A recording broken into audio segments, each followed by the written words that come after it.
voices in my head again, trapped in a war inside my own skin. They're pulling me under. Reading this shit is so fucking stupid. Being a bisexual liberal, I understand the struggles of the LGBTQ+ community. It's weird that you only start identifying as a bisexual or giving a shit about this community of people when you realize that you might be able to use them as a shield, but okay. And I also understand the struggles of what different race people have to go through on a day-to-day basis due to our unethical society where people of color and different orientations are unjustifiably discriminated against by the Tory timetable. Are you actually going to cite examples where you've actually witnessed this or actually heard of it in any way, shape, or form? Or is this basically just you stealing someone else's statements and trying to appropriate them to fit your country of origin? Because part of me thinks this is genuinely just you trying to rip off what someone else fucking said and trying to apply it to your country in hopes that you'll somehow get someone to listen to you and take it seriously. Like, the only person that likes any of your goddamn posts seems to be either you or Ronnie.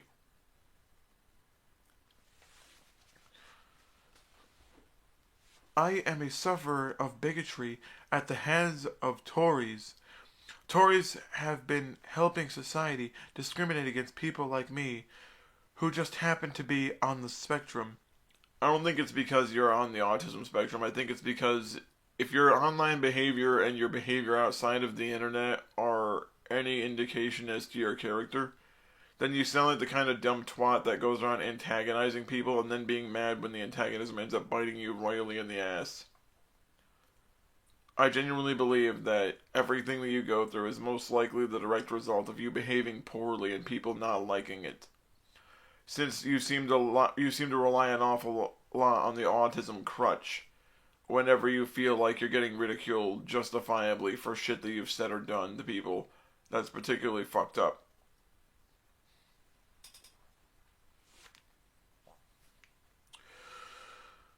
I didn't pick to be on the spectrum, and I have also encountered cyber bullies who are privately operating for the conservative agenda designed to discriminate against those who are human.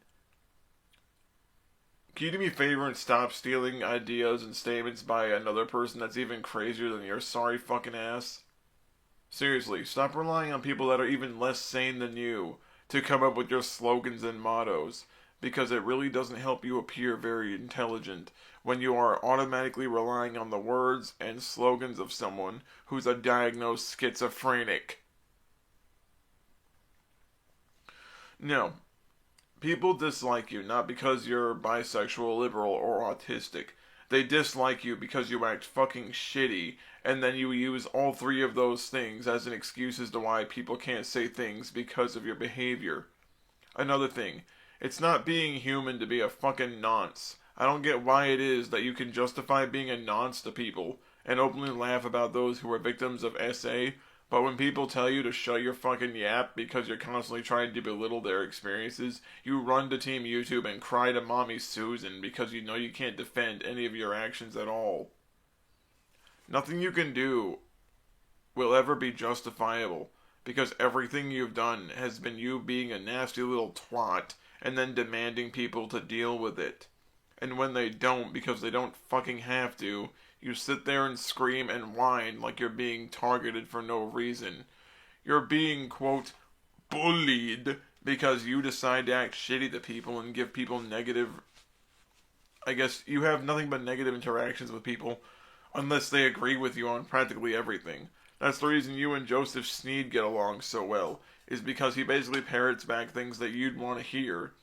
The only reason that you hang out with him is because the two of you create a two-man echo chamber. That's really what it is. It's a two-man echo chamber.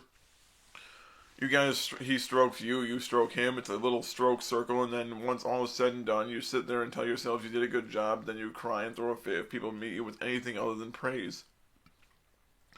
You're the kind of person that wants to act negatively to everyone he encounters that doesn't agree with him wholeheartedly about everything. And when he does not receive praise for his poor behavior, he decides to say that anyone that fails to praise him is somehow a bigot. Here's the thing. If you were someone who just happened to be bi, happened to be liberal, happened to be on spectrum, but didn't happen to condone pedophilia, people would not have paid you any mind. They would not have bothered saying anything at all about you if you didn't walk up to people and start trying to denigrate them for disagreeing with pedophilia being normalized or championed. It's all you. It always has been. You've done everything humanly possible to act genuinely awful to people. Emailing people death threats and rape threats, going out of your way to insinuate that you would try to kill someone's family or loved ones or hurt them in some way if you could. Over someone simply saying, yeah, I think your ideas are crazy and they're not very well thought out because you're just a jello-head kid who has not even gone through his primary school years yet. And he's trying to talk to other people like he knows a thing or two about the world. Kid, sit down. You're gonna hurt yourself thinking too hard. Because all you're doing at that point is saying things that you know will invoke a negative response from anyone that's not a mind-screwed pervert themselves. And what happens is you're going to throw a tantrum, and then another, and another, and another, and another, because you know for a fact that people have every right to say what they've said about you. It is nobody else's fault that you decide to complain and whine and cry and at everything they've said about you, even if it's entirely true and based entirely on things you've either said yourself, posted online, or decided to promote and share. Just like that movie Lolita that you end up promoting on your community tab. It's a movie that glorifies the relationship between an adult man and a little boy. And explain to me how it is that you can support the idea of someone that's like 30 years old going after a 10-year-old, but you won't just pursue someone your own age. Let's face it, I call a spade, in this case I'll call a nonce a nonce.